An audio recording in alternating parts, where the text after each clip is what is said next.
जीत के लिए तुम्हें युद्ध करना होगा। युद्ध करने के लिए तुम्हारे लोगों का साथ आवश्यक है। उनका साथ तभी मिलेगा जब तुम वही अग्नि उनके अंदर जला पाओगे जो तुम्हारे हृदय के अंदर है। स्वयं युद्ध बनना होगा।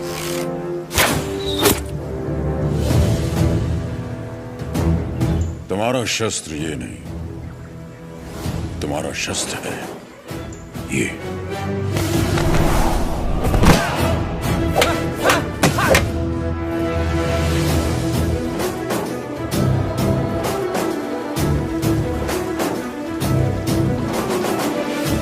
तुम्हें पहले स्वयं पर विजय प्राप्त करनी होगी।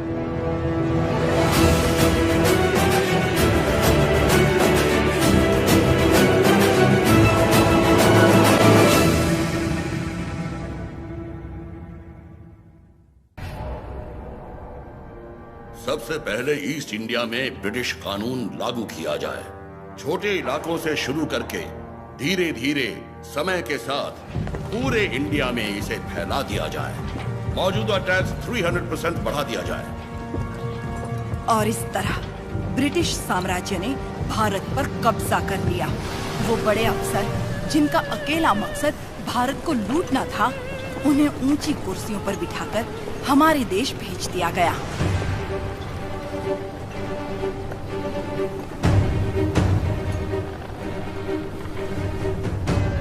शैतानों की सेना का नुमाइंदा कॉकरेन दक्षिण भारत की तरफ बढ़ने लगा, जिसे भारतीय उपमहाद्वीप की रीढ़ की हड्डी कहा जाता है। लेकिन उसे वीर भूमि रेनाडू के बारे में क्या पता था? वो कहाँ जानता था कि रेनाडू का सूर्य अंधकार की छाती चीरकर उदय हो चुका है। रेनाडू की धरती 61 छोटे छोटे राज्यों में बटी हुई है। इन राज्यों के सामंत पालेगार कहलाते हैं। ब्रिटिश इन पालेगारों से उनकी सत्ता और एकता दोनों छीन चुके हैं। लेकिन अवुकु राज्य के पालेगार अवुकु राजू, माइदुकुरु के पालेगार वीरा रेड्डी और कर्नूल के पापा खान उन 61 पालेगारों में से हैं, जो आज भी स्वतंत्र शासन कर रहे हैं। नरसिम्हा रेड्डी ने इन सबको एकजुट करने के लिए एक महोत्सव का आयोजन किया।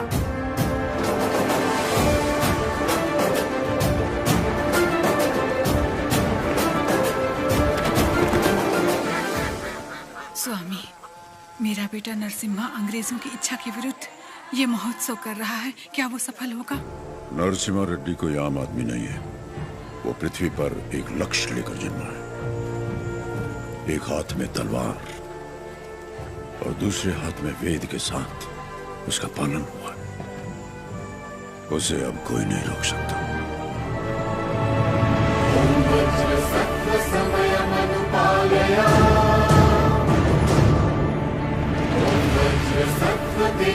प्रतिष्ठिता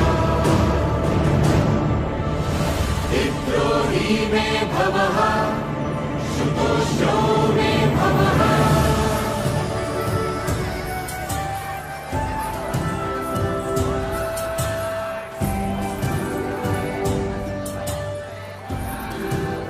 ये तुम्हारे नृत्य का भी समय हो रहा है, जल्दी करना।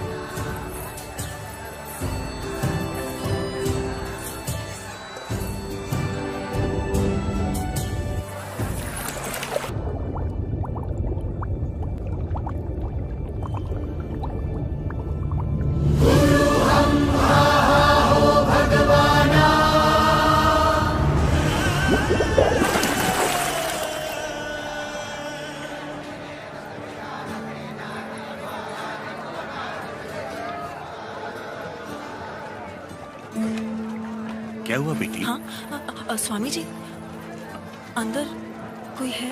अच्छा, वो महोत्सव से पहले सरोवर में रहने वाले संगमेश्वर स्वामी की स्तुति करने की प्रथा है।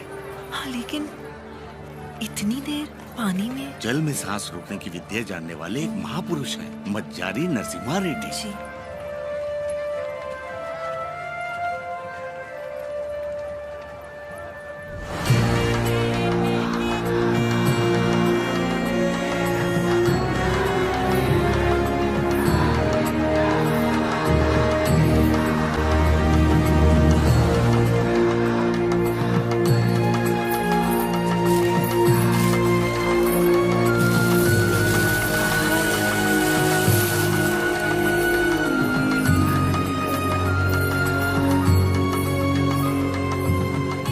आज कई सालों बाद तुम्हारे लाए हुए वस्त्रों से भगवान का फिर श्रृंगार हो रहा है बाबा खान। ये हमारे भाई नरसिम्हा रेड्डी की महिमा है। ये अंग्रेजों का बंद करवाया हुआ ये उत्सव फिर से शुरू हो गया। या अल्लाह, इस जश्न को किसी की नजर न लगे। सब मिलकर दुआ करो।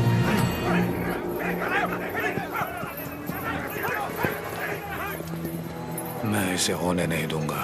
क्या उकराजू, इस मेले की तैयारियां युद्ध स्तर पे हुई हैं। कहां-कहां से लोग मेला देखने आ रहे हैं। होने नहीं दूंगा का क्या मतलब? ये मेला कौन करवा रहा है? नरसिम्हा रेड्डी। इस मेले में योगदान हमारा भी है ना? पर नाम नरसिम्हा रेड्डी का होगा। अच्छा, मुकाबला कौन जीतेगा? नरसिम्हा रेड्डी, और कौन?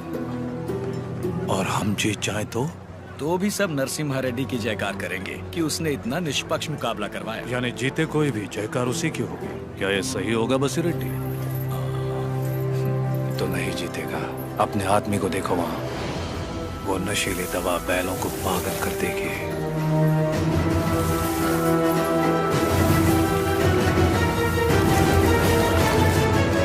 नरसिम्हा रेड्डी हो या फिर भगवान नरसिम्हा ही क्यों ना हो, ये मुकाबला कोई नहीं करवा सकता। बुली रेड्डी, दवा और ज्यादा मिला दो। ये मुकाबला क्या महोत्सव ही नहीं होना चाहिए।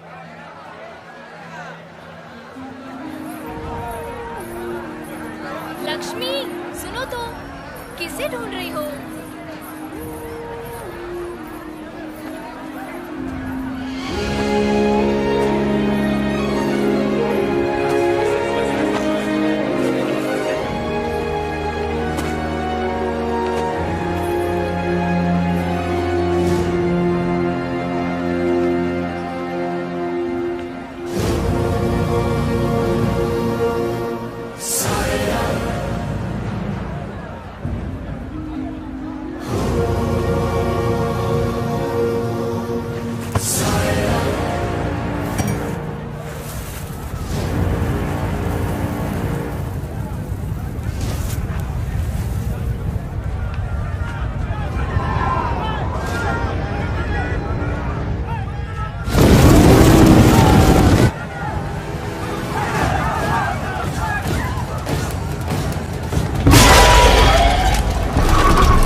हमारे आदमी ने इसे दवा मिलाते देखा तो सच पता चला।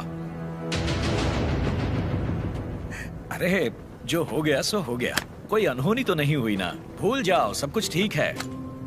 आपको राजू भी तो पालेगार ही है।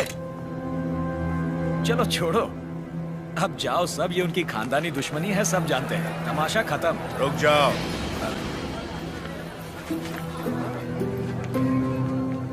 यहाँ वो अकेला पालेगार नहीं है, कुल मिलाकर हम 61 पालेगार हैं। यहाँ पूरी की पूरी प्रजा भी मौजूद है। यह उत्सव सबका है बसीर रेड्डी। राजा हो या प्रजा, न्याय सबके लिए बराबर है। औ को राजू को क्षमा मांगनी ही पड़ेगी।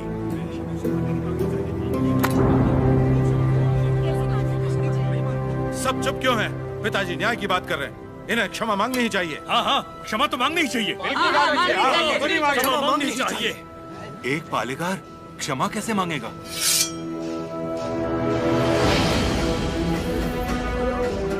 अपना सर काट दूंगा, लेकिन क्षमा नहीं मांगूंगा। अवकू राजू। पापा खान,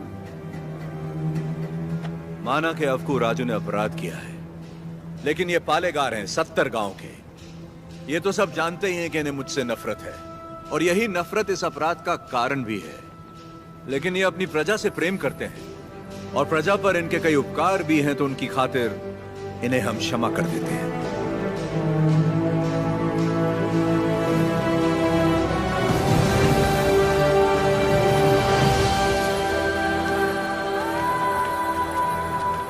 नरसिम्हा रेड्डी, तुम मुझ में अच्छाइयां देखते हो, ये मुझे अच्छा नहीं लगता।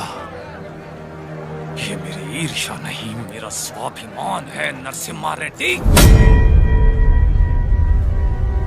मेरा भी दिन आएगा नरसिम्हा रेड्डी, उस दिन सर झुकाकर तुम मुझसे क्षमा मांगोगे।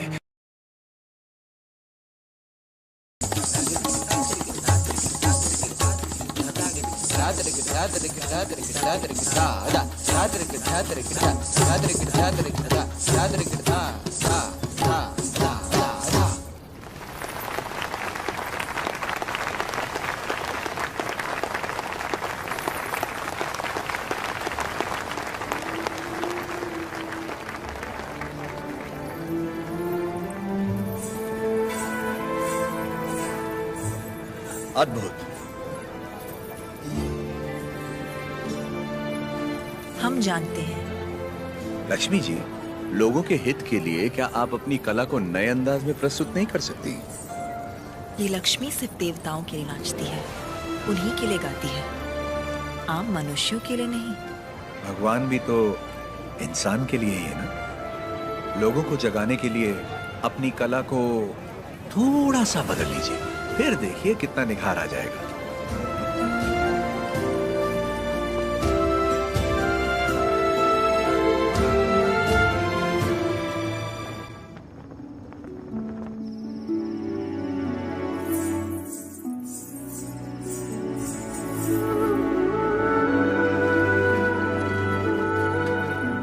क्या हुआ? अभी भी उनके बारे में सोच रही है? पता नहीं, डरती हूँ मैं कहीं उनकी बातों में खो न जाऊं।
पर ही आग लगाई। कौन है वो नीच? किसने किया है ये? मैंने लगाई आग।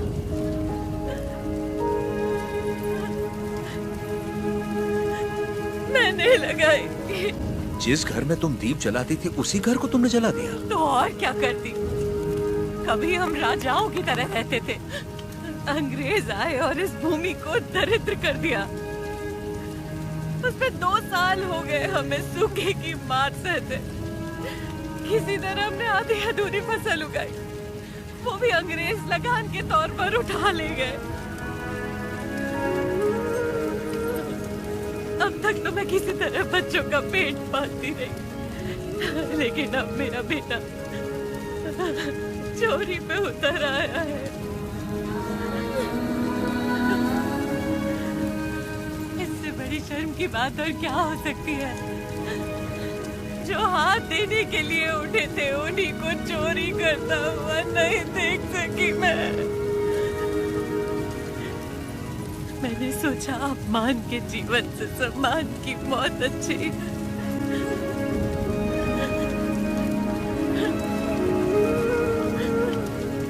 क्या हुआ बेटा? तुम्हें भूख लगी थी? माँ हमें खिलाती और खुद भूखी रहती। मैंने पड़ोसी के घर में खाना देखा तो माँ के लिए ले आया। क्या ये पाप है?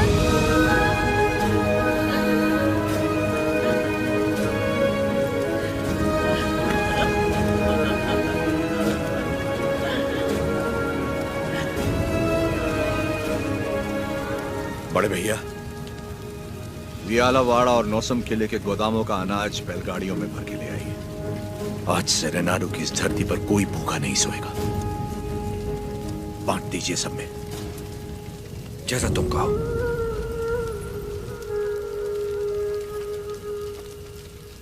चोरी करना पाप होता है बेटा। चोरी मतलब? जो चीज हमारी नहीं उसे हाथ लगाना चोरी है। और हमारी हो तो वो हमारा हक है, उसे नहीं छोड़ना चाहिए।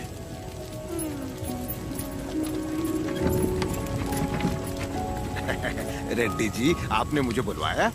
मैंने इस महीने की पेंशन भेज दी है। राघवाचारी, जब तक अच्छी फसल होती रही, ये लोग तुम्हें समय पर लगान दे रहे थे या नहीं?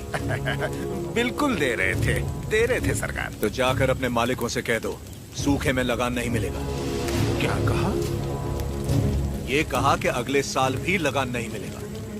मैं समझा नहीं। ना माने तो हम उनकी हड्डियों का हल बनाकर अपने खेत जोतेंगे और दुगना लगान चुका देंगे।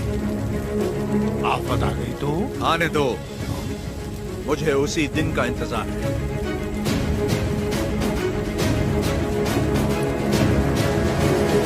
समझ गया। जब तक सूखा पड़ा है, अंग्रेजों को लगान देने की कोई जरूरत नहीं है।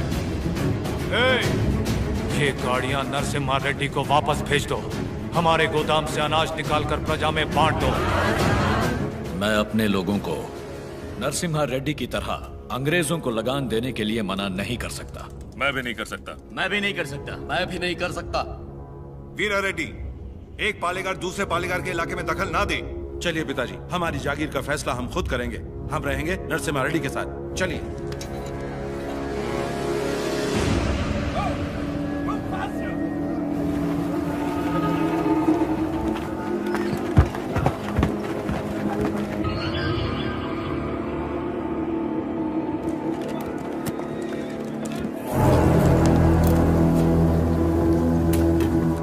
मद्रास प्रेसिडेंसी एक साल में जितना टैक्स भरती है उसमें पूरा लंदन 25 साल तक बैठ के खा सकता है। ये दत्ता मंडलम से इतना कम टैक्स क्यों आया है? वहाँ से शुरू से टैक्स इकट्ठा करना मुश्किल रहा है सर। रीजन? रेनाडू की महिमा है सर। कहते हैं वहाँ पैदा हुआ खरगोश भी चीते से लड़ जाता। बात यह है कि वहाँ के पालेगार और प्रजा से परेशान होकर निजाम जी ने वो जमीन आपको सौंप दी है। तभी तो उसे दत्त मंडलम कहते हैं। वहाँ अक्सर सूखा पड़ता है, लेकिन वो लोग किसी के आगे हाथ नहीं फैलाते। टैक्स तो वो देंगे, लेकिन अपने मन का। जरूरत पड़ी तो उन सबको मार के टैक्स ले आओ। मार तो वो भी हमें सकते हैं। थॉमस मुनरो के राइटवरी एक्ट ने उनके सारे पावर छीन लिए, लेकिन लोग अपने पालेगारों पर जान देते हैं। सच तो ये है सर, हमारे लोग भी उनसे डर के मारे कांपते हैं। Tell me in one sentence. उయ్యాలవాడ Narasimha भगत, वो उन सब की ताकत है सर। तुमने उसे देखा है कभी? देखा तो नहीं, लेकिन उसके बारे में कहानियां सुनी है। 10 बरस की उम्र में एक आदम